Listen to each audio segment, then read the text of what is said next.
하나님이 자기 형상 곧 하나님의 형상대로 사람을 창조하시되 남자와 여자를 창조하시고 하나님이 그들에게 복을 주시며 그들에게 이르시되 생육하고 번성하여 땅에 충만하라. 땅을 정복하라. 바다의 고기와 공중의 새와 땅에 움직이는 모든 생물을 다스리라 하시니라. 아멘. 아멘. 사랑하는 성도 여러분, 여호와의 경륜을 이해하기 쉽게 표현하면 온 세계를 창조하여 운영하는 하나님의 계획이라고 할 수 있습니다. 여호와의 경륜은 이 세상을 창조하시기 전, 사람도 창조하시기 전, 시간이 존재하지 않는 영원 속에서 하나님이 홀로 생각하신 것입니다. 이 여호와의 경륜은 천지 창조로 이상이 시작될 때로부터 천지의 소멸로 이상이 끝날 때까지 일어나게 될 모든 일을 하나님께서 다 아시는 가운데 세우신 계획입니다. 여호와의 경륜은 더하거나 빼거나 바꿀 것이 없는 완전한 계획입니다. 여호와의 경륜 안에는 나를 창조하신 하나님의 목적이 들어있습니다. 나를 만드실 때 하나님의 형상을 따라 모양대로 만드셨다고 밝히셨습니다. 하나님은 영이시기 때문에 육체는 없으시지요. 하나님께서 창조하신 수많은 피조물 중에서 사람만 하나님의 형상을 따라 하나님의 모양대로 만드셨다고 하셨습니다. 하나님의 형상과 모양이 무엇을 의미하든 간에 이것만으로도 사람을 중요한 존재로 창조하셨다는 것을 짐작할 수 있습니다. 하나님께서 왜 나를 창조하셨을까? 나라는 존재는 그 많은 사람들 중에 오직 하나뿐입니다. 비슷하게 생긴 사람은 있을 수 있어도 나와 똑같은 존재는 없습니다. 이렇게 특별한 존재로 나를 창조하신 이유를 생각해 보셨습니까? 이사야 43장을 통해 그 이유를 생각해 봅니다. 이사야 43장 1절에 야곱아 너를 창조하신 여호와께서 이제 말씀하시느니라. 이스라엘아 너를 조성하신 자가 이제 말씀하시느니라. 너는 두려워 말라. 내가 너를 구속하였고 내가 너를 지명하여 불렀나니 너는 내 것이라. 여기서 야곱은 바로 나입니다. 야곱을 나라고 하는 것은 내가 너를 구속하였고 라는 말씀 때문입니다. 내가 바로 예수 그리스도의 십자가 대속으로 구속받았기 때문에 내가 야곱입니다. 구속했다는 말은 되샀다는 말입니다. 인질범에게 붙잡혀 있는 사람을 그 몸값을 지불하고 되찾아 오는 것을 말합니다. 그 인질범은 죄이고 죄의 싹은 사망입니다.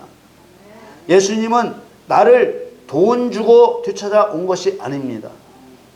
돈을 주고는 되찾을 수도 없습니다. 사망의 값은 생명을 내줘야만 합당한 값이 되기에 예수님은 십자가에서 자기의 생명을 내어주셨습니다. 그러므로 여러분이 예수 그리스도의 십자가 구속을 믿는다면 하나님께서 지명하여 부르신 것이 분명하고 주님의 소유된 백성이 분명한 것입니다. 죄로부터 구속받은 나는 거룩하신 하나님의 백성입니다. 하나님께서는 구속받은 자를 하나님의 영광을 위해 소환하십니다. 이사야 43장 7절 말씀에 무릇 내 이름으로 일컫는 자 곧 내가 내 영광을 위하여 창조한 자를 오게 하라. 그들을 내가 지었고 만들었느니라. 내 이름으로 일컫는 자란 여호와의 이름으로 소환한 자라는 뜻입니다. 부르다, 소환하다라는 카라라는 말을 우리 개혁 성경은 일컫는이라고 번역했습니다. 하나님께서는 죄에서 구속한 자에게 일을 맡기기 위해서 소환하십니다. 그래서 뒤이어 내가 내 영광을 위하여 창조한 자를 오게 하라고 하시는 것입니다. 사람은 본질적으로 하나님의 영광을 위하여 창조된 존재입니다. 그런데 왜 하나님의 영광을 위해 창조된 자가 한 사람도 예외 없이 죄를 범하여 사망에 이르게 되었을까요? 로마 3장 23절 24절 말씀을 보면 모든 사람이 죄를 범하였음에 하나님의 영광에 이르지 못하더니 그리스도 예수 안에 있는 구속으로 말미암아 하나님의 은혜로 값없이 의롭다 하심을 얻은 자 되었느니라. 모든 사람이 죄를 범하게 되고 예수 그리스도를 통해 값없이 베풀어 주신 구속의 은혜로 의롭다함을 얻는 것이 바로 그리스도의 비밀이요 교회의 비밀인데, 이 비밀의 경륜이 성도들에게 바르게 전달되지 않고 있는 것이 문제입니다. 문제의 핵심은 하나님은 모든 사람이 죄를 범하지 않기를 바라셨다고 생각하는 것입니다. 어떻게 하나님이 바라지 않는 일이 일어날 수 있습니까? 절대로 그럴 수는 없습니다. 어떻게 하나님이 실패하실 수 있습니까? 절대로 그럴 수 없습니다. 하나님은 완전하신 분이십니다. 하나님께서는 사람을 만드실 때 죄를 범할 수밖에 없는 존재로 만드셨고, 단 한 사람도 예의 없이 모든 사람이 죄를 범하여 하나님의 영광을 위해 살지 못하는 상황에 이른 것입니다. 그리고는 죄의 인질이 되어 죽게 된 자들을 되찾기 위해 모든 사람의 죄값을 대신하여 예수님께서 십자가에서 죽으신 것입니다. 예수님께서 모든 사람의 죄값을 대신하여 십자가에서 죽으셨다고 해서 모든 사람의 죄가 저절로 없어지는 것은 아닙니다. 예수 그리스도의 십자가 대속을 믿는 자만 용서해 주시고 의롭다 여겨 주시는 것입니다. 여호와의 경륜이란 이런 모든 사람이 죄를 범하게 되는 일, 모든 사람을 하나님의 영광을 위해 창조했지만 그 영광에 이르지 못하게 될 일, 예수 그리스도께서 십자가에서 죽으심으로 죄를 대속하여 구속하게 되는 일, 구속받아 의롭다 여김을 받은 거룩하게 된 성도를 하나님의 영광을 위해 다시 소환하는 이런 모든 일들을 창세 전에 계획하신 것을 일컬어서 여호와의 경륜이라고 하는 것입니다. 여호와의 경륜 안에서 그리스도인으로 세우기까지의 과정을 다시 한번 간략하게 정리를 해보겠습니다. 첫 번째, 모든 사람을 하나님의 영광을 위해 창조하셨으나 죄를 범할 수밖에 없는 존재로 창조하실 계획을 세우셨고 그대로 하셨습니다. 두 번째, 모든 사람이 죄를 범하여 사망에 떨어져 하나님의 영광에 이르지 못하도록 계획되었고 그대로 되었습니다. 세 번째, 하나님께서 육신을 입고 이 땅에 오셔서 모든 사람이 죄를 용서받을 수 있도록 십자가에서 사람들의 죄값을 대신하여 죽으실 계획을 세우셨고 그대로 하셨습니다.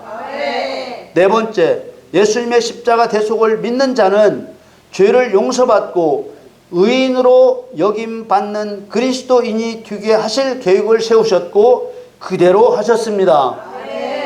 이런 일들이 만일 하나님의 경륜이 아니라고 한다면 이것이야말로 하나님을 실패자로 만드는 이단의 사상입니다. 만일 인간이 죄를 범하지 않기를 바라셨는데 죄를 범하게 된 것이라면 하나님이 요행수를 바란 것밖에 안 되는 것입니다. 만일 인간이 죄를 범하지 않을 줄 알았는데 죄를 범하게 되었다면 어떻게 하나님을 전지전능하신 하나님이라고 할 수 있겠습니까? 그러나 하나님은 창조자로서 요행수를 바랄 필요가 없으신 분이며 인간이 죄를 범할 줄 모르실 수도 없는 신이십니다. 하나님께서 인간을 지으실 때 죄를 범할 수밖에 없는 죄성이 있는 연약한 존재로 지으신 것은 다 목적이 있기 때문에 의도적으로 그렇게 하신 것입니다. 그래야만 전지전능하신 신의 일, 곧 창조주의 일이라고 할 수 있는 것이지요.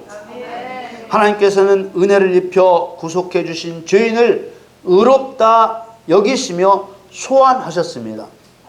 다시 7절 말씀을 보겠습니다. 이사야 43장 7절에 무릇 내 이름으로 일컫는 자 곧 내가 내 영광을 위하여 창조한 자를 오게 하라. 이 부르심은 구원받게 하려고 부르신 것을 말하는 것이 아니고 구원받은 자에게 일을 맡기시려고 부르시는 것입니다. 어떤 일을 맡기시려고 부르셨을까요? 이사야 43장 10절 말씀을 보겠습니다. 나 여호와가 말하노라. 너희는 나의 증인 나의 종으로 택함을 입었나니 이는 너희로 나를 알고 믿으며 내가 그인 줄 깨닫게 하려 함이라. 나의 전에 지음을 받은 신이 없었느니라. 나의 후에도 없으리라. 이 절에서 일을 맡기시려고 하시는 너희는 누구를 가리키는 것입니까? 앞으로 구속받을 자입니까? 이미 구속받은 자입니까? 이를 맡기실 자는 예수 그리스도께서 십자가에서 죽으심으로 죄값을 지불한 소위 구원받은 자입니다. 죄에서 구속은 이미 1절에서 끝났습니다. 내가 너를 구속하였고 내가 너를 지명하여 불렀나니 너는 내 것이라.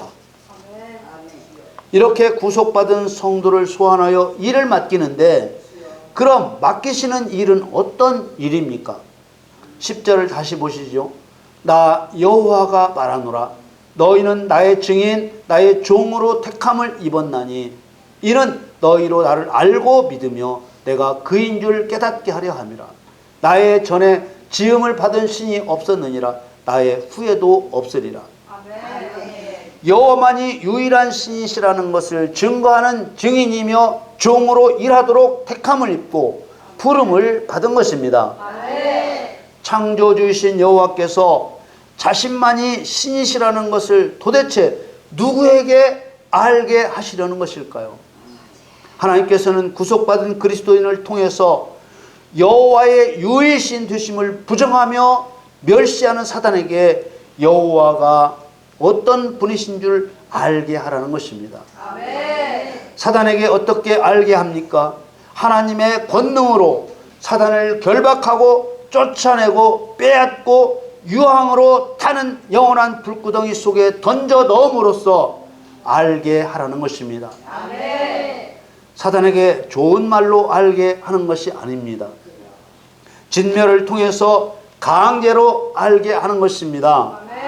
이러한 증거의 과정을 통해서 성도는 당연하게 위대하신 여호와를 더욱 깊이 경험하고 알아가게 되는 것입니다. 이는 너희로 나를 알고 믿으며 내가 그인 줄 깨닫게 하려 함이라. 하나님의 목적은 이 일을 수행하는 그리스도인들에게 두고 계십니다. 사단을 때려잡으면 잡을수록 하나님이 얼마나 위대하신 분이신지 알게 되고 깨닫게 되고 하나님을 경외하게 되는 것입니다. 예수 그리스도의 십자가의 대속으로 죄인을 구속하신 이유는 그 구속받은 자로 하여금 하나님이 얼마나 능력이 있으신지 경험으로 알게 하여 여호와를 경외케 하려는 것입니다. 여호수아 4장 24절 말씀에 이는 땅의 모든 백성으로 여호와의 손이 능하심을 알게 하며 너희로 너희 하나님 여호와를 영원토록 경유하게 하려 하심이라 하라. 아멘. 이 여호와의 손이 능하심을 알게 하는 방법이 바로 사단의 심판인 것입니다. 아멘. 그래서 창조된 사람에게 하신 첫 명령이 사단을 짓밟아 다스리라는 것입니다. 아멘. 오늘 본문 말씀 창세기 1장 27절 28절 말씀을 보겠습니다. 하나님이 자기 형상 곧 하나님의 형상대로 사람을 창조하시되 남자와 여자를 창조하시고 하나님이 그들에게 복을 주시며 그들에게 이르시되 생육하고 번성하여 땅에 충만하라. 땅을 정복하라. 바다의 고기와 공중의 새와 땅에 움직이는 모든 생물을 다스리라 하시니라. 아멘. 이 말씀을 사단 심판 명령으로 깨닫는 성도는 복 있는 성도입니다. 아멘. 사랑하는 성도 여러분, 우리는 철저하게 여호와의 경륜으로 돌아가야 합니다. 아멘. 그래야만 여호와의 권능을 경험으로 알 수 있고 여호와를 경유하게 되는 것입니다. 아멘. 우리 교회 내년 표어를 2020 여호와의 경륜으로 돌아가자로 정했습니다. 이것이 본질이기 때문에 우리 모두가 하나님이 기뻐하시는 본질로 돌아가기 위함입니다. 아멘. 여러분 모두 사단 심판 가운데 권능을 드러내시는 여호와 하나님을 더욱 경외하는 한 해로 삼으시기를 우리 주 예수 그리스도의 이름으로 축원합니다.